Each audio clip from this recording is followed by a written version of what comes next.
ஆண்டவர் தனக்கு என்று சொல்லி ஒரு ஜாதியை ஏற்படுத்தணும் ஆபிரகாமை தெரிந்து கொண்டார். அப்பயும் எல்லாமே கொலாப்ஸ் ஆச்சு. ஆண்டவர் ஒரு ஜனத்தை உருவாக்கினார். அந்த ஜனத்தை எகிப்திலிருந்து கொண்டு போகணும், அந்த ஜனத்தை நம்முடைய ஜனமா மாத்தணும். அதுவும் இல்லாம போச்சு. அந்த ஜனங்களும் பாவத்துக்குள்ள போனாங்க. அதுக்கப்புறம் ஆண்டவர் என்ன செஞ்சாரு? தன்னுடைய ஒரே பேரான குமாரனை அனுப்பணும்னு நினைச்சாரு. பாருங்க ஐயா, எப்படி அந்த குயவன் தண்ணியை ஊத்தி அந்த பானையை வணைவானோ, நம்முடைய ஆண்டவராக இயேசு கிறிஸ்து நமக்காக அவருடைய ரத்தத்தை சிந்தி நம்ம என்ன செய்தார்? வணைந்து கொண்டே இருக்கிறார். எத்தனை பேர் ஆமென். அது அன்பு, எவ்வளவு பெரிய அன்பு பாருங்களேன்.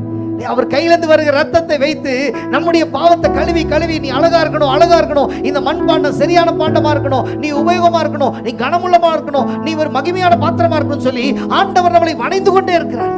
ஏதேன் தோட்டத்துல அந்த மகிமையை இழந்து போனாங்க. ஆண்டவர் கல்வாரியில அந்த மகிமையை திருப்பி கொடுத்தார். எத்தனை பேர் ஆமென் சொல்லுங்க? கரங்களை தட்டி ஆண்டவர் நன்றி சொல்லுவீங்க. ஹல்லேலூயா. ஏதேன் தோட்டத்துல அவங்க இழந்து போன மகிமையை இயேசு கிறிஸ்து வந்து